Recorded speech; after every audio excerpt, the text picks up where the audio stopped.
था, बरेली के बाजार में झुमका गिरा रहे, लेकिन इस बार हो गया क्या, बरेली के बाजार में चप्पल जूता और आदमी गिरा रहे। ठीक है, पुलिस ने ऐसा दौड़ा दौड़ा के मारा है प्रदर्शनकारियों को, जो गिर गिर के भाग गया, जिनका जूता चप्पल पता नहीं और क्या क्या गिरा, या कि वो खुद भी गिरे हुए हैं तो उनका चीज सामान गिरे, किसी को क्या मतलब है गिरे हुए इंसान को, और कितना गिराएंगे।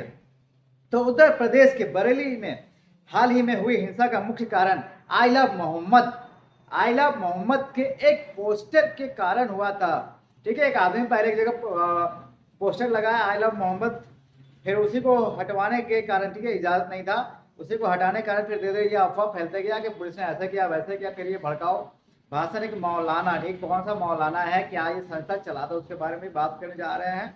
तो उसी में तो आई लव मोहम्मद अभियान के समर्थन में इत्तेहाद ए मिल्लत काउंसलिंग, इत्तेहाद ए मिल्लत काउंसलिंग, ठीक है, शॉर्ट फॉर्म में इसको आईएमसी भी कहा जाता है, कि प्रमुख मौलाना तौकीर रजा, ठीक है, जो भी करता है धरता है सब कुछ ये मौलाना तौकीर रजा ही है, के समर्थकों द्वारा किया गया था।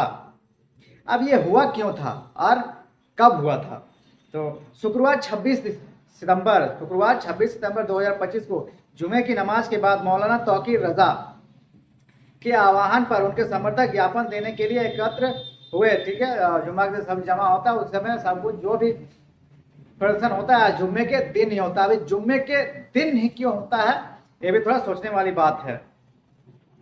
प्रदर्शन के लिए प्रशासन ने अनुमति नहीं दी थी, फिर भी भीड़ जुटे। जितना भी कोई भी कानून होता है, सीए हो गया और जो भी उनके खिलाफ थोड़ा सा भी लगता है कि हमारे खिलाफ है या भड़का दिया जाता है, तो जुम्मे के दिन ही पूरा भाषण मस्जिद से करते हैं, लोगों को जमा करते हैं, उसके बाद प्रदर्शन करते हैं।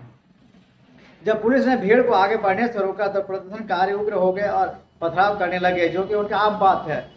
पत्थर उनका हाथ में, लगता है कि बचपन जो पैदा हुआ तो हाथ में पत्थर लेके ही पैदा हुए, तो उनके हाथ में हमेशा पत्थर ही रहता है।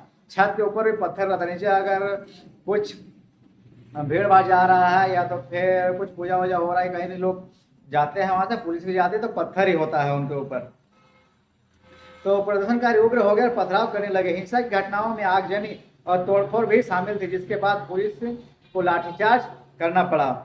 पुलिस ने अपनी जांच में इस हिंसा को एक सोची समझी साजिश बताया है। पुलिस का दावा है कि हिंसा भड़काने के लिए मौलाना तौकीर रजा की दंगा ब्रिगेड ने योजना बनाई थी, जिसमें बाहर से अपराधी बुलाया गया था। अपराधी कहाँ कहाँ से हो गया, बंगाल से हो गया, फिर उत्तराखंड से हो गया, ऐसे ऐसे जगहों से आए थे।